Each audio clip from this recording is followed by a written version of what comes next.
Hello दोस्तों, नमस्कार। आपका स्वागत है आपके अपने चैनल हिंदी हब पर। तो आज की इस कक्षा में हम पढ़ने वाले हैं खून का टीका, जो कि यादवेंद्र शर्मा चंद्र के द्वारा लिखित एक ऐतिहासिक उपन्यास है। आपको पता है कि आरपीएससी सेकंड ग्रेड के नए सिलेबस में ये उपन्यास जोड़ दिया गया है। तो दोस्तों, किस प्रकार से अध्ययन करना है, किस प्रकार का उपन्यास है, किस प्रकार के क्वेश्चन इससे बनते हैं, तो सारी बातों को दोस्तों विस्तार से चर्चा करेंगे। और इससे पहले एक बात कहना चाहूँगा कि इसके जो क्वेश्चन आंसर हैं, इसकी जो पीडीएफ है, वो आपको हिंदी हब के टेलीग्राम ग्रुप में मिल जाएगी। यदि अभी तक आपने टेलीग्राम ग्रुप को ज्वाइन नहीं किया है तो जल्दी से डिस्क्रिप्शन बॉक्स में जा कर के ज्वाइन कीजिए, जहां पर आपको प्रत्येक कक्षा की पीडीएफ है वो दोस्तों प्रोवाइड कराई जाएगी। तो चलिए पढ़ते हैं खून का टीका। सबसे पहले इसके बारे में दोस्तों जानते हैं कि खून का जो टीका है वो एक उपन्यास विधा की रचना है। तो पहला आपका प्रश्न यही बनता है कि किस विधा की रचना है? उपन्यास। उपन्यास में दोस्तों किस श्रेणी का उपन्यास है? ऐतिहासिक श्रेणी का। आपसे 4 विकल्प दे देगा कि आंचलिक उपन्यास, ठीक है, जीवनीपरक उपन्यास, और आपका कल्पनात्मक उपन्यास, तिलिस्मी उपन्यास। तो किस प्रकार का आपका उपन्यास है? ऐतिहासिक उपन्यास है। इसके जो उपन्यासकार हैं वो लेखक कौन हैं? इसके लेखक हैं यादवेंद्र शर्मा चंद्र। तो यादवेंद्र शर्मा चंद्र हैं वो बीकानेर राजस्थान से दोस्तों संबंधित हैं। 100 से भी अधिक पुस्तकों का इन्होंने सृजन किया है। राजस्थान की जो पहली राजस्थानी फिल्म थी वो इन्हीं की एक कहानी है, उस पर बनी है। अब बात करते हैं कि ये किसके जीवन पर आधारित उपन्यास है। तो ये दोस्तों राणा हम्मीर के जीवन पर आधारित उपन्यास माना जाता है। तो यहाँ पर आपके 4 क्वेश्चन है वो बन जाते हैं, और आशा करता हूँ कि एक क्वेश्चन आपका जीवन परिचय, लेखक की जीवन परिचय से और इसकी भूमिका से बनेगा, और एक जो प्रश्न है आपका इसके अंदर से बनेगा। तो आपको प्रत्येक क्वेश्चन को दोस्तों जो भी इसका आ सकता है, प्रत्येक क्वेश्चन को बताते हुए बहुत ही दोस्तों हम आराम से विस्तृत व्याख्या करते हुए उस उपन्यास को पढ़ेंगे। तो प्रत्येक क्लास को दोस्तों देखिए संजीदगी के साथ। और एक बात बोलना चाहूँगा कि ये दोस्तों उपन्यास ना तो अमेजन पर, ना दोस्तों आपके फ्लिपकार्ट वगैरह कुछ पर भी दोस्तों नहीं है। किसी भी साइट पर दोस्तों ये उपन्यास नहीं है, और मार्केट में भी ऑफलाइन उपलब्ध नहीं है। केवल गूगल की एक साइट है, उस पर ही दोस्तों ये उपन्यास उपलब्ध है, जिससे मैं आपको पढ़ा रहा हूँ। इसका कारण ये है क्योंकि ये यादवेंद्र शर्मा चंद्र जैसे ऐसे बहुमुखी प्रतिभा के धनी ऐसे राजस्थान के साहित्यकार हैं जिनको उपेक्षित कर दिया गया है। लेकिन इस बार आरपीएससी ने ऐसा काम किया है कि उसने राजस्थानी यानी कि राजस्थान के ऐसे साहित्यकारों को जोड़ा है जिनको वास्तव में साहित्यकार की श्रेणी में उच्च स्थान दिया जाना चाहिए। विजयदान देथा की एक कहानी, उजाले के मुसाहिब, वो भी आपकी जोड़ी गई है। हेतु भारद्वाज की पटाक्षेप नहीं होगा, ये कहानी आपकी जोड़ी गई है। इसके अलावा आपका एक उपन्यास खून का टीका भी जोड़ा गया है, और ये अच्छा भी है दोस्तों, क्योंकि हमने प्रेमचंद, जयशंकर प्रसाद, जैनेन्द्र, अज्ञे, यशपाल आदि को इतना पढ़ा है कि उनकी रचनाएं तो वैसे ही हर जगह उपलब्ध हो जाती हैं। लेकिन खून का टीका ऐसी रचना है जो अब दोस्तों 10-15 दिन बाद आपको सब जगह उपलब्ध हो जाएगी। शायद पहली बार है कि किसी पाठ्यक्रम में इस उपन्यास को जोड़ा गया है। तो सबसे पहले पात्र आते हैं दोस्तों उपन्यास में, ठीक है। पात्रों से क्वेश्चन बन सकता है, संवादों से क्वेश्चन बन सकता है, या फिर आपकी किसी घटना से क्वेश्चन बन सकता है, राणा हम्मीर के जीवन से क्वेश्चन बन सकता है। तो इस प्रकार आपके क्वेश्चन बनने की दोस्तों ये नहीं कि आप 200 पन्नों का उपन्यास है दोस्तों, बड़ा उपन्यास है, आप केवल उपन्यास पढ़ने से ही आपका क्वेश्चन है वो सही नहीं होगा। हमें एक बेहतर रणनीति के साथ में उपन्यास को पढ़ना होगा कि किस प्रकार का क्वेश्चन बनने के आपके ज़्यादा संभावनाएं रहती हैं। तो सबसे पहले दोस्तों मैं आपको बताना चाहूँगा कि इसके लेखक हैं वो यादवेंद्र शर्मा चंद्र हैं, ये आपको याद करना है। और विद्या प्रकाशन मंदिर दिल्ली से ये प्रकाशित है। ये दोस्तों इसका जो पहला संस्करण है वो 1960 में प्रकाशित हुआ था। 4 रुपये इसकी तब मूल्य था, इसीलिए इसकी जो टाइपिंग है दोस्तों वो भी कुछ अच्छी नहीं है, ठीक है। उसी समय की टाइपिंग है, उसी समय की एक पीडीएफ उस साइट पर दी हुई है। तो आप वहाँ से डाउनलोड कर ली, वहाँ से तो आप पढ़िए ही मत। हम यहाँ पर क्लास के माध्यम से अच्छी तरह से पढ़ रहे हैं दोस्तों। जब आपकी मार्केट में उपलब्ध हो जाए, बाज़ार में उपलब्ध हो जाए, तब आप एक उपन्यास ले लेना आपको, और तब उसको आपको पढ़ना है। जब आप हमारी क्लासों के माध्यम से आप पढ़ लेंगे तो फिर आपको कोई भी दिक्कत नहीं आएगी, कहीं से भी पढ़ने की आपको ज़रूरत नहीं है। तो सबसे पहले दोस्तों यूट्यूब पे विस्तृत विवेचन और व्याख्या के साथ में दोस्तों हिंदी हब पर आपको ये उपन्यास पढ़ने का मौका मिल रहा है। तो सबसे पहले राजस्थान के छद्म इतिहास को प्रकाश में लाने वाले महान इतिहासवेत्ता colonel James Tod, Gaurishankar, Hirachand Ojha, Muhnot Nainsi, Kavi Raja Shyamal दास को समर्पित है। तो यहाँ से भी आपका क्वेश्चन है वो दे सकता है कि भाई किसको समर्पित नहीं किया है, तो 4 विकल्प दे देगा, एक अन्य का नाम दे देगा। तो इनको दोस्तों ये यादवेंद्र जी ने इस उपन्यास को समर्पित किया है। और एक बात याद रखनी है कि ये उपन्यास यादवेंद्र जी का पहला ऐतिहासिक उपन्यास है। इससे पहले उपन्यास तो उन्होंने लिखे थे, लेकिन पहला ऐतिहासिक उपन्यास आपसे पूछा जाए तो यादवेंद्र जी का खून का टीका है। अब चलिए इनके लेखक के विचार हैं वो क्या हैं। तो प्रस्तुत उपन्यास चित्तौड़ के राजा हम्मीर के जीवन पर आधारित है। आपने राजस्थान जीके के अंतर्गत पढ़ा होगा, जब हम मेवाड़ का इतिहास पढ़ते हैं तो मेवाड़ का इतिहास दोस्तों एक जगह पर सबसे ज़्यादा समय तक शासन करने वाला जो राजवंश है वो आपका सिसोदिया राजवंश, ठीक है, मेवाड़ राजवंश है। मेवाड़ रियासत है जो सर्वाधिक समय तक जिसने एक जगह पर अपनी नींव है वो जमाए रखी। तो जब हम मेवाड़ के शासकों का अध्ययन करते हैं तो वहाँ पर एक राजा आते हैं रण सिंह। रण सिंह को दोस्तों कर्ण सिंह के नाम से भी जाना जाता था। तो इनके 2 पुत्र होते हैं। सबसे पहला पुत्र होता है क्षेम सिंह और दूसरा पुत्र होता है राहप। जो लोगों ने जीके पढ़ी होगी, और मुझे ऐसा है कि सभी को इसके बारे में थोड़ा सा जो ज्ञान है वो तो होगा ही। तो रण सिंह के 2 पुत्र होते हैं, क्षेम सिंह और आपका राहप।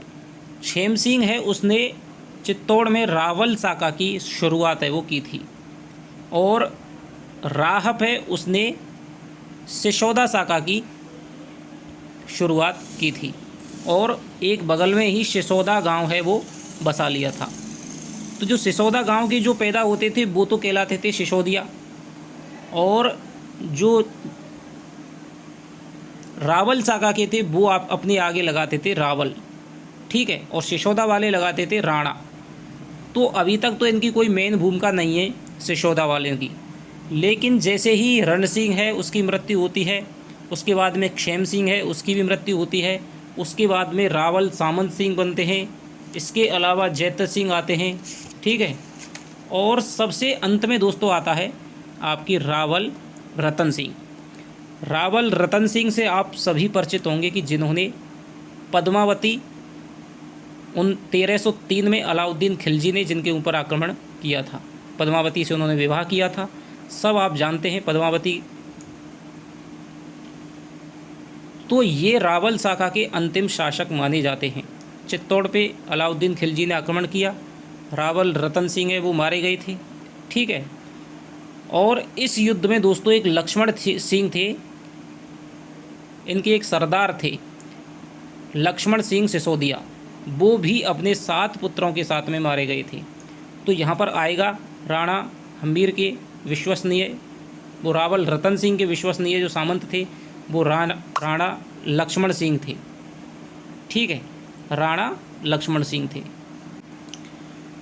तो जैसे दोस्तों चित्तौड़ के इसमें युद्ध में अलाउद्दीन खिलजी के सामने रतन सिंह की हार हो जाती है, पद्मावती चिता में कूद जाती है, लक्ष्मण सिंह मारे जाते हैं। उसके बाद में जो खिलजी है वो क्या करता है कि जो यहाँ का शासक है वो खिज्र खां को बना देता है। खिज्र खां है वो यहाँ का फिर शासक है, वो बनाता है साहब आपके मालदेव चौहान को, ठीक है, जो कि कान्नाडा का भाई था मालदेव चौहान, जिसे मूंछों वाला राजा भी कहा जाता है। इसके अलावा फिर क्या होता है दोस्तों कि मालदेव चौहान की मृत्यु हो जाती है। उसके बाद में जैसा है वो मालदेव चौहान का भाई था जैसा सिंह, तो उसने यहाँ पर अधिकार कर लेता है। उसके बाद में जो मैंने आपको बताया कि राहप ने सिसोदा गांव की स्थापना की थी और वहाँ के जो शासक थे, वहाँ के जो थे तो वो सिसोदिया कहलाते थे। ठीक है, तो उसी में अरी सिंह नाम का एक सिसोदिया सरदार था और उसका जो पुत्र था वो था राणा हम्बीर। ठीक है, तो उसने फिर जैसा को हरा करके चित्तौड़ पे अपनी है वो राणा शाखा की शुरुआत की थी। तो हम्बीर के बारे में सबसे जो महत्व तथ्य है कि चित्तौड़ में राणा वंश की जो नींव डाली थी वो राणा हम्बीर ने डाली थी। ठीक है, लेकिन जो राणा शाखा है, सिसोदा शाखा है, उसकी स्थापना है वो राहप ने की थी। ठीक है, और हम्बीर के बारे में आप जानते हैं कि इसको विषम घाटी पंचानन कहा जाता है, मेवाड़ का उद्धारक कहा जाता है। ठीक है, आप जीके के अंतर्गत आप खूब पढ़िएगा। मैंने थोड़ी सी आपकी भूमिका स्पष्ट करने की कोशिश की है कि किस हम्बीर के बारे में यहाँ पर बात की जा रही है। ठीक है, आपको समझ में आया होगा कि भाई दो शाखाएं थीं, एक तो रावल शाखा थी। रावल शाखा का अंतिम जो शासक है वो रतन सिंह था। उसकी मृत्यु के बाद में यहाँ पर मालदेव चौहान आ गया। मालदेव चौहान का भाई था जैसा सिंह, उसको पराजित करके राणा हम्बीर है जो कि सिसोदा गांव का था, सिसोदिया था, और ये अपने नाम के आगे राणा लगाते थे। तो पहला राणा शासक था हम्बीर, तो उसने यहाँ पर विजय प्राप्त करके यहाँ पर है वो राणा वंश की स्थापना की थी। तो यहाँ से अब जो शाखा है वो चलेगी राणा, जिसमें आएंगे आपके राणा हम्बीर, राणा सांगा, ठीक है, महाराणा कुंभा, इसके अलावा महाराणा प्रताप, ठीक है, कर्ण सिंह, जगत सिंह, जो भी सब आएंगे तो वे राणा लगाएंगे। इससे पहले रावल लगाते थे, रावल जैत सिंह, रावल रतन सिंह, रावल छेम सिंह। तो इस प्रकार दोस्तों मेवाड़ का इतिहास है, मैं तो शायद आपसे कम ही जानता हूँ, तो आप इतिहास के अंतर्गत इसको पढ़ेंगे। तो ये हो गया दोस्तों हम्बीर। थोड़ी सी भूमिका मैंने स्पष्ट करने की कोशिश आपके लिए की है। राणा हम्बीर के जीवन की कुछ घटनाएं बड़ी विवादास्पद हैं, फिर भी मैंने भरपूर सच्चाई के साथ उन घटनाओं का चित्रण करने का प्रयास किया है तथा सभी इतिहासवेत्ताओं के वर्णन के सत्य को ग्रहण करने की चेष्टा की है। अनग सिंह, पवन सिंह और शेरा मेरा काल्पनिक चरित्र हैं। तो दोस्तों पात्रों से भी आपके क्वेश्चन हैं, कई बार बन जाते हैं कि कौन से पात्र ऐतिहासिक नहीं है। तो आपको याद रखना है कि अनग सिंह, पवन सिंह और शेरा मेरा हैं वो काल्पनिक पात्र हैं, जो लेखक के इतिहास में इनका कोई भी नाम वगैरह उल्लेख नहीं मिलता है। ये स्वयं यादवेंद्र जी ने स्वयं अपनी दिमाग से उपजाए हैं। हालांकि हम्बीर के पास ऐसे कई योद्धा थे, पर उनके सही नाम न मिलने पर मैंने इन चरित्रों को उन्हीं के आधार पर काल्पनिक सर्जना कर दी है। उपन्यास में तत्काल की प्रभावशाली घटनाओं का वर्णन आज के पाठकों, छात्रों और देश की भावी पीढ़ी के सामने कुछ नए प्रश्न रखेगी कि प्राचीन भारत के महान शासक अत्यंत दूरदर्शी थे और आज जिन साधनों से देश का पुनर्निर्माण हो रहा है वे पहले भी यहाँ पर प्रचलित थे। उपन्यास की त्रुटियों के लिए मैं विज्ञजनों से क्षमा के साथ परामर्श भी चाहूँगा। ऐतिहासिक उपन्यास है, वह भी प्रथम, अतः क्षमा का अधिकारी हूँ ही। यानी कि पहला ऐतिहासिक उपन्यास माना जाता है शर्मा जी का खून का टीका। इस उपन्यास में उन्हीं की सामग्री का उपयोग किया है जिन्हें यह उपन्यास समर्पित है, यानी कि colonel James Tod, Gaurishankar Hirachand Ojha, Muhnot Nainsi और आपके हो गई कविराजा श्यामल दास। तो इन्होंने जो अपने इतिहास ग्रंथ लिखे, उन इतिहास ग्रंथों की सामग्री को लेकर ही शर्मा जी ने यहाँ पर खून का टीका है वो राणा हम्बीर के जीवन पर आधारित उपन्यास है वो लिखा है।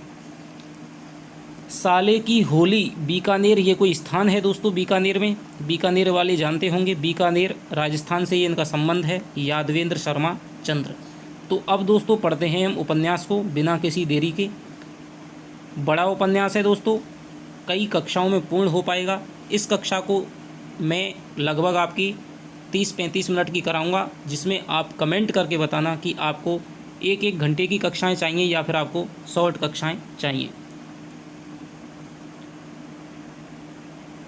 तो यहाँ पर दोस्तों कर्नल जेम्स टॉड का ये कथन है जो कि आपसे कई बार परीक्षाओं में भी पूछा गया है कि अर्थात राजस्थान में कोई ऐसा छोटा सा राज्य ऐसा नहीं है जिसमें थर्मोपोली, यूरोप का एक स्थान है थर्मोपोली, जैसी रणभूमि ना हो, और शायद ही ऐसा नगर मिले जहाँ लियोनिडास जैसा वीर पुरुष उत्पन्न ना हुआ हो।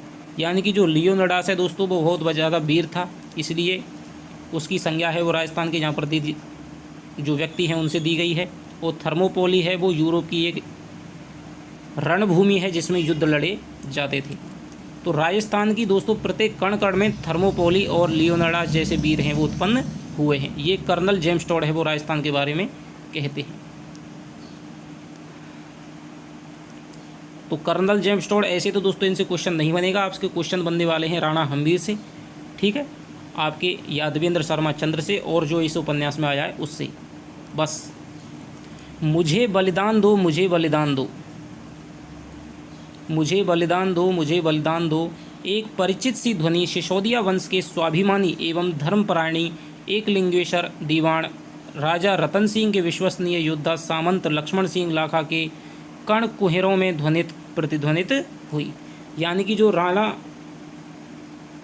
रतन सिंह है, ठीक है, रावल जो रतन सिंह है उसके विश्वसनीय जो सामंत थे, मैंने आपको बताया कि लक्ष्मण सिंह थे जो अपने 7 पुत्रों के साथ में मारे गए थे जब अलाउद्दीन ने आक्रमण किया था।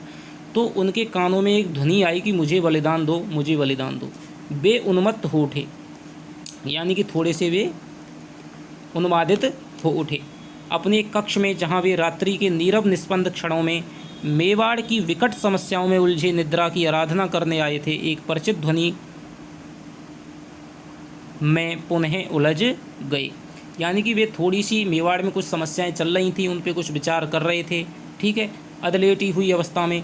उसके जब उन्होंने ध्वनि सुनी कि मुझे बलिदान दो, मुझे बलिदान दो, तो उसमें वे उलझ गए।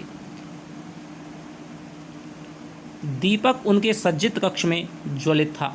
मखमली सैया पर वे अर्ध शायद थे, यानी कि आधे सोए हुए थे। अभी उन्होंने लंबी अचकन और धोती पहन रखी थी जो हिमसी श्वेत थी। तो सबसे पहले दोस्तों यहाँ पर राणा जो सामंत लक्ष्मण सिंह है उनसे उपन्यास की शुरुआत है वो की जाती है। बाहर एक भृत्य यानी कि नौकर हाथ में खड़ग लिए पहरा दे रहा था। मुझे राजबली चाहिए, लाखा उठ खड़े हुए। यानी कि जो आवाज़ है वो दोबारा से फिर आती है, मुझे बलिदान चाहिए, मुझे बलिदान चाहिए, फिर मुझे राजबली चाहिए, यानी कि राजा की बलि चाहिए। और राजा हैं कौन? वो रतन सिंह हैं। उन्मादग्रस्त प्राणी की भांति उन्होंने कक्ष को देखा, कोई नहीं था। उनके गढ़ के बाहर कोई श्वान लंबे स्वर में भौंक उठा, यानी कि कोई कुत्ता है वो भौंक रहा था। पवन का तीव्र झोंका वातायन से आया, खिड़की से आया और दीपक की लौ लील कर चला गया, यानी कि दीपक को बुझा करके चला गया। लाखा के अंग प्रत्यंग से पसीना छूट गया। उन्होंने आकुल हो कुछ बोलना चाहा, तभी झंझा के भयावह हिलोरे आने प्रारंभ हो गए। उनका कांपता स्वर उन हिलोरों में इस भांति लुप्त हो गया जिस तरह पगली के अट्टहास में सब साधारण का स्वर खो जाता है। यानी कि जो हवा के झोंके थे उनमें उनका स्वर है वो इस तरह से खो गया जिस प्रकार कोई पागल व्यक्ति है, पागल औरत है, वो अट्टहास करे, खिलखिलाए और उसमें जब सभी लोगों की जो आवाज़ है वो खो जाती है, इस प्रकार से हो गया। तो यहाँ पर दोस्तों आपके कोई भी अभी तक क्वेश्चन नहीं बनने वाला है। जो क्वेश्चन बने थे वो मैंने आपको बता दिए हैं। उपन्यास किस विधा की रचना है, ऐतिहासिक उपन्यास है, किसने लिखा है और किसके जीवन पर आधारित है। प्रचंड तिमिर भयानक शांति। प्रचंड तिमिर यानी कि तिमिर माने अंधेरा और भयानक शांति।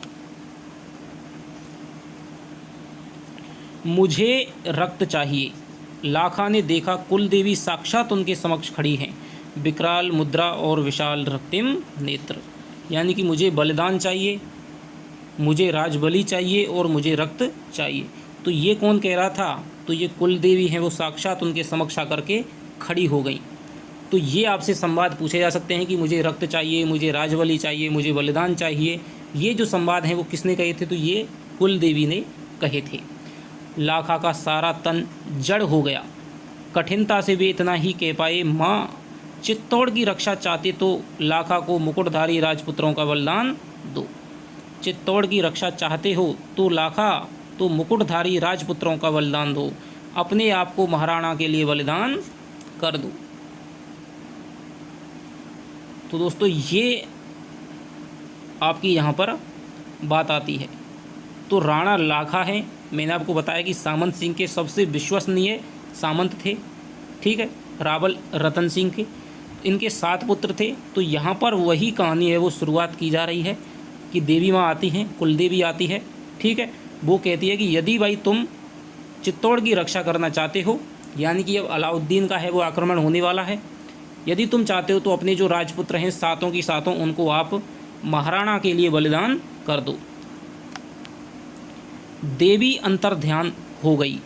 करुण शिष्कियाँ एवं घोर तिमिर देखकर सेवक ने कक्ष में प्रवेश किया और उसने पुनः प्रकाश किया। लाखा जी को अचेत देख वह भयभीत हो उठा और शीघ्रता से वहाँ से भागा।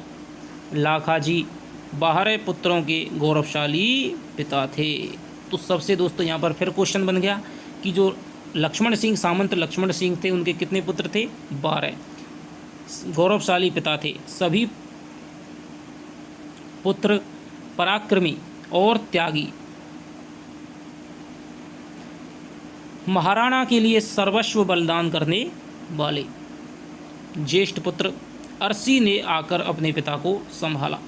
तो अरसी है दोस्तों, सबसे बड़ा पुत्र है अरसी लक्ष्मण सिंह का। उपचार किया गया, थोड़ी देर में उन्हें चेतना लौटी। वे अर्थ भरी दृष्टि से अरसी की ओर देखकर बोले, अरसी, विगत समर में 8 सहस्त्र वीरों के प्राणों की आहुति से माँ की प्रचंड तृष्णा शांत नहीं हुई है। यानी कि इससे पहले भी रतन सिंह ने जो युद्ध है वो लड़ा था, ठीक है, लेकिन उससे उनकी जो है माता की जो उसमें क्या है 800 वीरों के 8 सहस्त्र यानी कि 8000 वीरों के प्राण है वो चले गए थे। लेकिन जो हमारी कुलदेवी है उसकी अभी तक जो तृष्णा है वो शांत नहीं हुई थी, ठीक है। तो वह मुझे बार बार कहती है, जब तक राजमुकुटधारी राजकुमार चित्तौड़ की रक्षार्थ सम्राग्नि यानी कि दोस्तों समर युद्ध रूपी अग्नि में स्वाहा न होंगे तब तक सिसोदिया वंश का प्रचंड मार्तंडे होता है दोस्तों आपके दोपहर का सूर्य, प्रचंड मार्तंडे यवन के कोप रूपी बादलों से मुक्त नहीं होगा। तो यवन यानी कि दोस्तों मुगल अलाउद्दीन का उस समय शासन था दिल्ली पर 1296 से लेकर के 1316। इससे पहले जलालुद्दीन खिलजी था, ठीक है। जलालुद्दीन खिलजी है वो तो चित्तौड़ को जीतने में असफल रहा था, लेकिन उसके बाद में अलाउद्दीन खिलजी है उसने यहाँ पर अधिकार कर लिया था। तो भाई ये कह रहा है कि जब तक राजमुकुटधारी सभी राजकुमार है वो चित्तौड़ के लिए सर्वस्व अपना दान नहीं कर देंगे तब तक है वो जो मुगलों के जो कोपरूपी बादल हैं उनसे ये मुक्त नहीं हो पाएगा चित्तौड़, सिसोदिया वंश, ठीक है। अरसी कुछ बोले कि अजय सिंह व अन्य पुत्रगण तथा दास दासियाँ भी आ गए। सभी लाखा के चारों ओर बैठ गए। एक भृत्य इत्र की सुगंधी वातावरण में फैला रहा था, ठीक है। कुछ दासियां मोर पंख के बने पंखों से हवा कर रही थीं।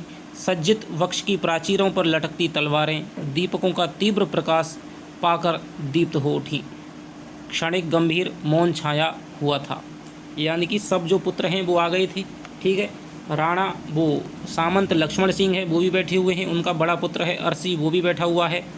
तो इस प्रकार से अजय सिंह है उनके दूसरे पुत्र का नाम है। तो आपको पुत्रों के नाम ज़्यादा याद नहीं रखते हैं, केवल एक याद रखना है कि भाई अजय सिंह आया है अभी तक और आपको अरसी आया है, ठीक है, कि अरसी है वो उनका ज्येष्ठ पुत्र था। अरसी गंभीर स्वर में बोला, आपको भ्रम हो गया है पिताश्री। नहीं अरसी, केवल आज नहीं सदा माँ मुझसे बलिदान मांगती रहती है। अरसी तुम नहीं जानते, भगवती की इच्छा, भगवती की आज्ञा को पूर्ण नहीं किया गया तो मेवाड़ जलकर भस्म हो जाएगा। यवन मेवाड़ियों की मान मर्यादा को ध्वस्त कर हमारे गौरव के चिन्ह तक मिटा देंगे। तो ये संवाद आपको किसने कहा था? आपके लक्ष्मण सिंह ने। तो ये दोस्तों वीरता की, राजस्थान की वीरता की पराकाष्ठा देखिए कि उनको स्वप्न भी ऐसे आते थे जिसमें राज्य के लिए, अपने राजा के लिए, देश के लिए सर्वस्व न्यौछावर करते हैं, ऐसे तक उनको दोस्तों स्वप्न तक ऐसे आते थे। यूँ ही नहीं राजस्थान का इतिहास स्वर्ण अक्षरों में लिखा गया है। ऐसे ऐसे वीर पैदा हुए हैं, ऐसे सामंत पैदा हुए हैं, ऐसे सरदार पैदा हुए हैं जिन्होंने अपने राज्य के लिए, चित्तौड़ के लिए, मेवाड़ के राजवंश के लिए अपनी पुत्रों तक का बलिदान कर दिया। धन्य हैं ऐसे वीर। लाखा के सारे पुत्र मौन हो गए। अब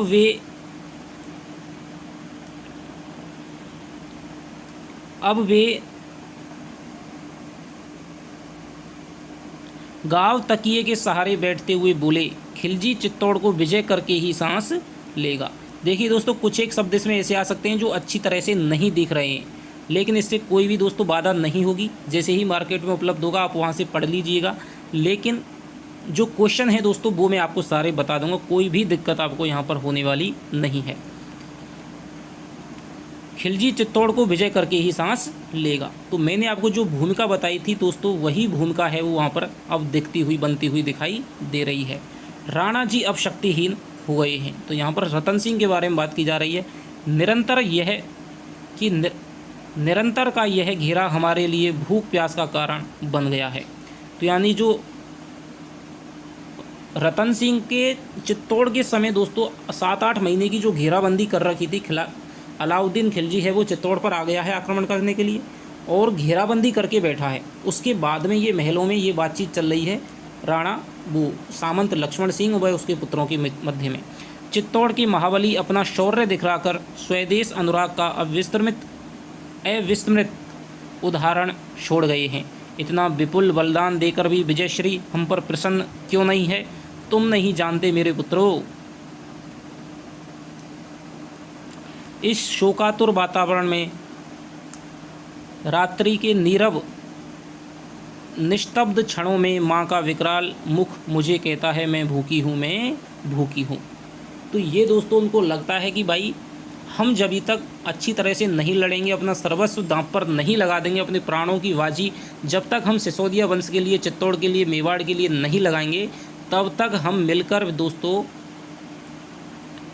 जो अलाउद्दीन खिलजी हैं उनको हरा नहीं पाएंगे।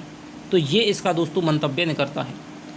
आप शांत रहिए ठाकुर साहब, लेकिन लाखा शांत नहीं रहे। वे तंद्रलावस्था में आतुर, यानी कि तंद्रलावस्था यानी कि थोड़ी सी नींद की अवस्था, थोड़ी जागृत अवस्था में आतुर व उद्विग्न होकर चौंक उठते और आतंकित दृष्टि से यत्र तत्र देखकर यह कह उठते, चित्तौड़ के भविष्य की रक्षा करनी है तो माँ को बलि दो। तो ये जो कथन है वो कुल देवी ने कहा था। ठीक है, संपूर्ण रात्रि इसी तरह व्यतीत हुई। प्रभात हुआ, महाराणा के सम्मुख लाखा जी हाजिर हुए। अब यहाँ पर लाखा जी हैं वो रतन सिंह के सम्मुख है वो उपस्थित हो गए हैं। समस्त सामंत व सरदार उपस्थित थे। तो जो दोस्तों सिसोदिया वंश के सिसोदा गांव के जो सरदार थे, ठीक है, जो स्वयं ही एक मेवाड़ वंश की एक शाखा थी, तो वो जो चित्तौड़ वाले थे उनके यहाँ पर सरदार सामंतों का काम है वो करते थे। ठीक है, बाद में जब राणा हम्मीर वहाँ पर बनते हैं तब उनकी जो शाखा है पूरी पूरी वहाँ पर स्थापित हो जाती है। लाखा जी ने अपनी बात पुनः दोहराई। अस्त्र शस्त्रों में सज्जित चित्तौड़ के सारे वीर स्तब्ध से खड़े थे। लाखा जी कह रहे थे, चित्तौड़ के सम्मान को बचाना है तो देवी के वचनों का पालन किया जाए। देवी ने मुझे स्वप्न में कहा है कि मैं राजबली चाहती हूँ लाखा। जब तक राजमुकुटधारी राजकुमार मेवाड़ की रक्षार्थ रंगभूमि में उत्तरग नहीं होंगे, तब तक मेवाड़ शत्रुओं का आक्रमण होना बंद नहीं होगा। राणा रतन सिंह अब यहाँ पर आ गए हैं दोस्तों, राणा रतन सिंह। यह भ्रम भी हो सकता है, भ्रम नहीं है एकलिंगेश्वर दीवान जी, यह सत्य है। ठीक है, एकलिंग जी है दोस्तों, इनकी कुलगुरु माने जाते थे। ठीक है, इनकी पूजा करते थे एकलिंग जी। दीवान जी यह सत्य है, वीरों के स्वप्न सत्य से सदा परिणित होते आए हैं। यानी कि जो वीर जो स्वप्न देखते हैं वो हमेशा सत्य ही निकलते हैं। हमारा धर्म में अपनी कुलदेवी में आस्था और विश्वास है। यह भ्रम भी है तो कितना गौरवमय भ्रम है। यानी कि ये भ्रम भी निकला तो कितना गौरवमय भ्रम होगा। जो व्यक्ति अपनी जननी जन्मभूमि के लिए उत्सर्ग होगा वह कितना भाग्यवान कहलाएगा। आज हमारे समक्ष एक ही जलता प्रश्न है, मेवाड़ की रक्षा। यानी कि हमारे सामने केवल एक ही प्रश्न है कि भाई मेवाड़ की रक्षा है वो किस प्रकार की जाए। बाहर है अलाउद्दीन 7-8 महीने से मेवाड़ के किले को, चित्तौड़ के किले को घेरे हुए बैठा है और हम हैं यहाँ हाथ पे हाथ धरे बैठे हैं कि हम कुछ नहीं कर सकते। अब एक ही हमारे सामने प्रश्न रह जाता है, किस प्रकार हम मेवाड़ की रक्षा करें। दरबार के अंतिम छोर पर अरसी बैठा था जो कि लक्ष्मण सिंह का ज्येष्ठ पुत्र था। निरंतर 3 रात दिवस से वह चिंतित था। उसके पिताश्री निरंतर एक ही बात पर अड़े हुए थे। उनके कथन में गहरी आस्था है। क्या पता उनकी कल्पना सत्य का आधार लिए हुए हो। क्या पता पिताश्री का आग्रह में प्रभु का कोई आदेश हो। आस्तिक संस्कारी अरसी के मन में निष्ठा जागी। यानी कि जो ज्येष्ठ पुत्र था, सबसे बड़ा पुत्र था अरसी, उसको अपनी पिता की बात पर विश्वास होने लगा। पिताश्री के निरंतर आग्रह ने उसके अंतराल में विश्वास जगा दिया। अरसी ने अभिवादन करके अपने पिता के स्वप्न को बल प्रदान किया। वह समर्थन करता हुआ बोला, राणा जी, पिता के वचनों पर गौर करें। हम सब ईश्वर पर बड़ी आस्था रखते हैं, अतः हम उनके स्थान को व्यर्थ या स्वप्न समझकर सर्वथा निर्मूल नहीं समझना चाहिए। आज मेवाड़ की चारों ओर विपत्तियों के बादल मंडरा रहे हैं। इस अवसर पर हमें देवी देवताओं को सर्वोपरि सत्य मानकर नए ढंग व नए उत्साह से युद्ध का श्री गणेश करना चाहिए। तो ये बात है वो अरसी कहता है, वो भी अपने पिता की बात का यानी कि लक्ष्मण सिंह की बात का समर्थन करता है। राणा जी सिंहासन से एक क्षण के लिए उठ खड़े हुए। अशांति जनित म्लान मुख को एक पल के लिए दोनों हाथों की हथेली में छुपाकर वे दीर्घ निश्वास छोड़कर बोले, कुछ समझ में नहीं आता है। सिंहासन के दोनों ओर दो सेवक मयूर परों के पंखे झल रहे थे और अधिकारी विस्मय विमुग्ध से बैठे थे। सारे अधिकारी विस्मय विमुग्ध से बैठे हुए थे। लाखाजी पुनः खड़े हुए। पंक्तिबद्ध पदानुसार बैठे वीरों के मध्य एक चक्कर लगाकर वे गंभीर भारी स्वर में बोले, मैं झूठ नहीं बोलता हूँ। राणा जी, मैं देवी का सच्चा भक्त हूँ। तो ये आपसे संवाद पूछा जा सकता है कि मैं झूठ नहीं बोलता हूँ, मैं देवी का सच्चा भक्त हूँ। जो कथन है वो किसने कहा था? तो ये दोस्तों आप थोड़ी सी कहानी यदि बैठा लेंगे कि भाई लक्ष्मण सिंह है वो किस तरह का संवाद है, किस तरह का पात्र है, किस तरह के संवाद बोल सकता है। ठीक है, राणा रतन सिंह है, जो रावल रतन सिंह है, वो किस तरह के संवाद बोल सकते हैं। तो ये इस प्रकार है। देवी किसको कह रही है? सबसे पहले लक्ष्मण सिंह को कह रही है। सबसे बड़ी जो वीर गति होगी वो लक्ष्मण सिंह और इसके पुत्रों की होगी। तो यहाँ पर वो आपको थोड़ा सा अपने कॉमन सेंस से भी आपको लगाना है। सच्चा भक्त हूँ, उसने जब कभी मुझे स्वप्न या प्रत्यक्ष में दर्शन दिए, किसी प्रयोजन को लेकर ही दिए हैं। वह प्रयोजन सत्य के आधार से ही नहीं होता है। हमारे अनेक शूरमा इस रण में काम आ चुके हैं। ठीक है, रण में काम आना दोस्तों एक मुहावरा है, यानी कि युद्ध में मारे जाना, शहीद होना। दिन प्रतिदिन हमारी शक्ति क्षीण होती जा रही है। इस पर भी हमने देवी की आज्ञा का पालन नहीं किया तो हमें भीषण परिणाम से टकराना होगा। तो ये है वो बात है वो रावल रतन सिंह से कह देते हैं। लाखाजी अपने आसन पर आकर बैठ गए। सारे दरबार में सन्नाटा छाया रहा। चित्तौड़ के विशाल गढ़ के चतुर्दिक खिलजी, यानी चित्तौड़ की जो विशाल गढ़ था उसके चतुर्दिक यानी कि चारों दिशाओं में खिलजी की अपार सेना पड़ी हुई थी। अलाउद्दीन रूपा शक्ति के वशीभूत होकर पद्मिनी को लेने के लिए अपना सारा रण कौशल चित्तौड़ हथियाने में लगा रहा था। तो ये बात है दोस्तों, वो कहते हैं आपके कौन, जो मलिक मोहम्मद जायसी हैं, वो कहते हैं कि भाई पद्मावती के लिए ही जो खिलजी है उसने आक्रमण किया था। लेकिन जो अन्य इतिहासकार हैं वो इससे बिल्कुल भी सहमत नहीं हैं। जैसे कि जायसी तो पद्मावती को कहते हैं, लेकिन जो G.H. ओझा हैं वो कहते हैं कि जायसी ने जो कथा बताई है वो केवल काल्पनिक है। अलाउद्दीन ने चित्तौड़ पे आक्रमण इसलिए किया था ताकि वो चित्तौड़ है वो गुजरात के रास्ते में पड़ता था, मेवाड़। यदि वो मेवाड़ पे अधिकार कर लेगा तो गुजरात भी उसके अधिकार में आ जाएगा। गोपीनाथ शर्मा भी इस घटना को काल्पनिक मानते हैं, पद्मावती के लिए उसने आक्रमण किया था। ठीक है, और जो दशरथ शर्मा है वो कहते हैं कि भाई इस दुर्ग का सामरिक महत्व था, ये बीच में था, गुजरात की सीमा पर था, दक्षिण की पूरी सीमा पर था, बीच में रास्ते में पड़ता था, तो सामरिक दृष्टि से ये महत्व था, इसलिए अलाउद्दीन खिलजी ने आक्रमण किया था। लेकिन विभिन्न विद्वानों की विभिन्न मत हैं, हमें उनके फेर में नहीं पड़ना है। ठीक है, हमें जो उपन्यास में आएगा दोस्तों वही सत्य है, जी के इसमें नहीं लगानी है। जो उपन्यास में आएगा उसी के अनुसार आपको आंसर है वो देना पड़ेगा।